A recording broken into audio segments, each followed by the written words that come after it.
So we're going to do something a little bit different today. Not that much different. We will be looking at a movie and we will be analyzing it and talking about a particular filmmaking technique. But instead of talking about what the scene conveys or how it's using this camera technique to say something about the narrative or the characters, we're not going to be doing that at all. We're just talking about the benefits of using the said filmmaking technique. So let's jump into it. First, we are going to look at me drawing. Now, classic cinema. You may have seen an older movie, and you may have seen that there are 3 different types of shots. You may be familiar with this. We have the long, well, not quite long enough. Let's imagine that this is a barren desert, and here is a man walking alone in the desert. It's a long shot. He's far away. You can't really see him close up.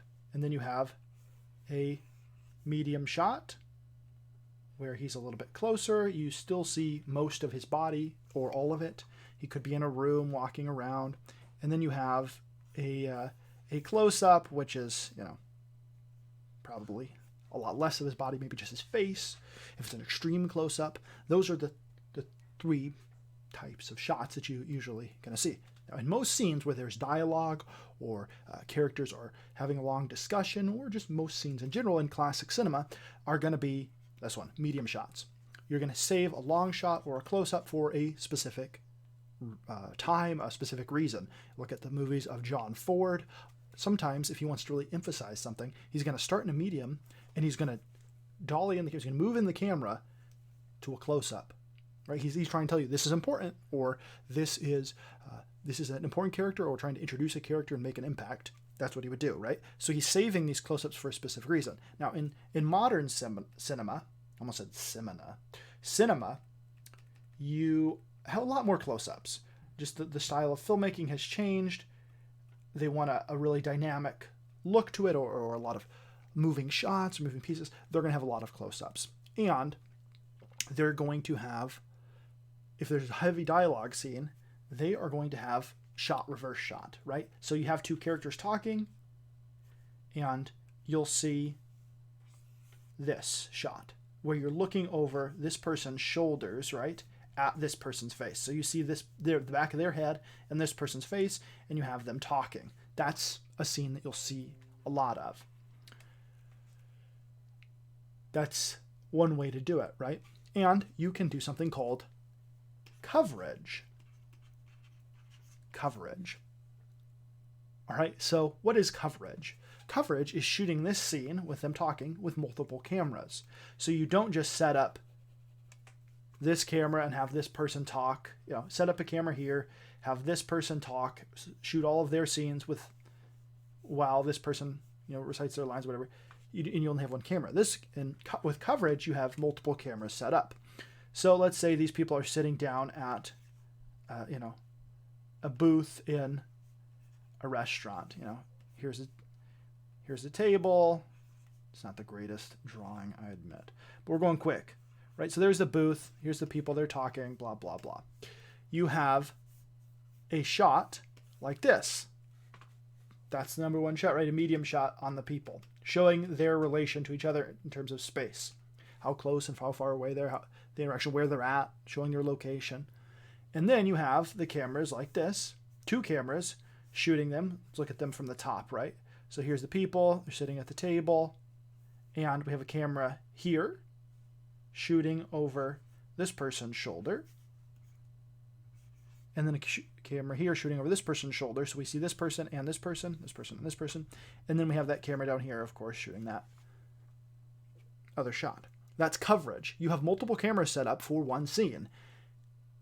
Now, when I was a younger man, I really liked the movies of Wes Anderson, and I still do. But at the time, I thought, well, that's the way to make a movie. You only want one camera. You want to have the specific shot that you want. You can plan everything out because his movies are crazy planned out.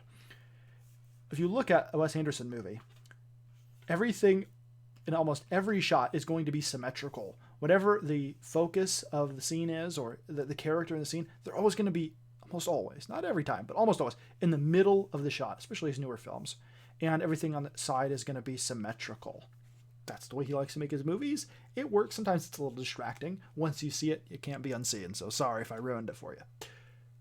But he plans those movies out in advance. He knows exactly what shots he wants. Now, a lot of directors work that way, and it's fine. You can work either way. But with coverage, you might get a little bit of spontaneity, right? Because in a traditional way of shooting a dialogue scene, you have that medium shot, they're moving around, then maybe you do an insert shot where you do film them up close, saying the same dialogue.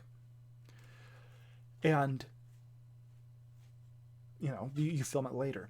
But this way, with coverage, you're filming at the same time. You're allowing the actors to have enough time to act. Now, we're going to look at an example of coverage where you actually get a little moment of creativity that might not have been planned, right? Because sometimes if you're just planning everything, there isn't enough room, or there isn't room at all for that spontaneous moment, that accident that happens that is really quite good. Because of the way you have the camera set up, you might miss something in the scene.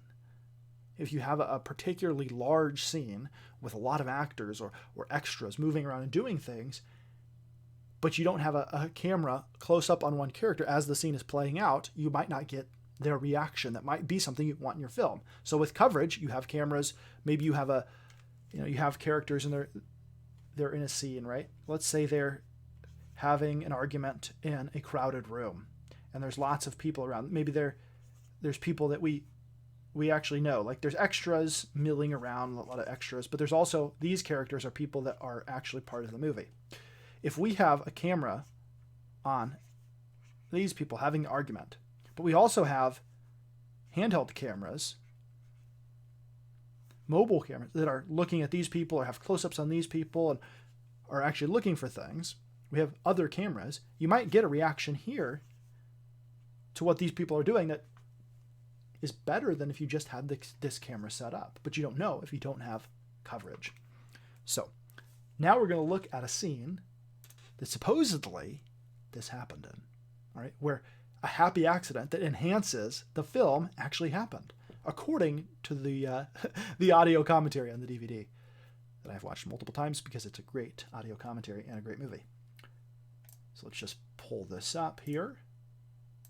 So I make some changes. And here we go. This is A Knight's Tale. If you're not familiar with this movie, shame on you. This scene is after our character here, Ulrich, has... turn this down a little bit. He's participating in this sword fight at a tournament. And this character, Geoffrey Chaucer, is giving a speech about how great he is. And all of these extras here, this was filmed in an Eastern European country, and all these extras, most of them, if not all of them, do not speak English, so they don't know what is actually being said.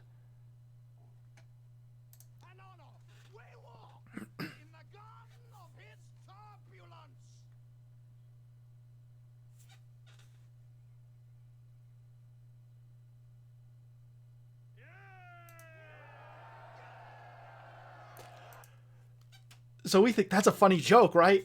They're kind of like these, if we think about in the story, these people are just like, they've never heard somebody speak this way. They're like, should I be cheering? I don't really know.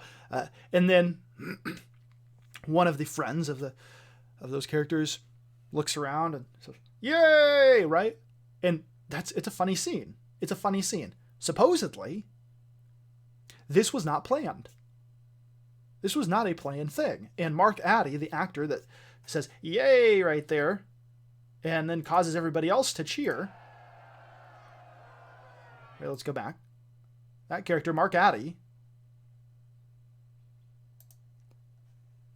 he decided, well, I got to get these people to shout because they don't know they're supposed to cheer right now. They're still watching, but there's coverage, right? There's multiple cameras in multiple places on different actors in the scene, and thus, you get a joke you never planned for, and it's one of the most funny moments in the film. But it wasn't planned. That's the kind of spontaneity that you can get when you're doing a film and you're using coverage. And it doesn't mean you have to always do it. Like, you can have a shot that you specifically planned out to say something or mean something, but sometimes spontaneity is actually really good because a film is a collaborative effort, right? There's a theory called an auteur theory, that the director is the author of the film and they really decide things. But there's a writer, there's a producer, there's actors, there's set designers, all of these things that the director can't do on their own. They have to have help. And so each of those people brings something to the film that is unique. And in this case, this scene of these extras not speaking English actually managed to make a joke that enhanced the film. It's a funny scene. It's a funny part of the film. And I guess I'm advocating for coverage in certain instances, which, I mean, hopefully you learned something and hopefully you enjoyed it. Don't forget to like and subscribe and all of those things. Share this video out if you found it informative or interesting, or you want to see more of this kind of content. Let me know down in the comments what kind of content you'd like to see. If you'd like me to look at a film or talk about a specific moment from a film that you found impactful, maybe break it down, that would be fantastic. So, adios.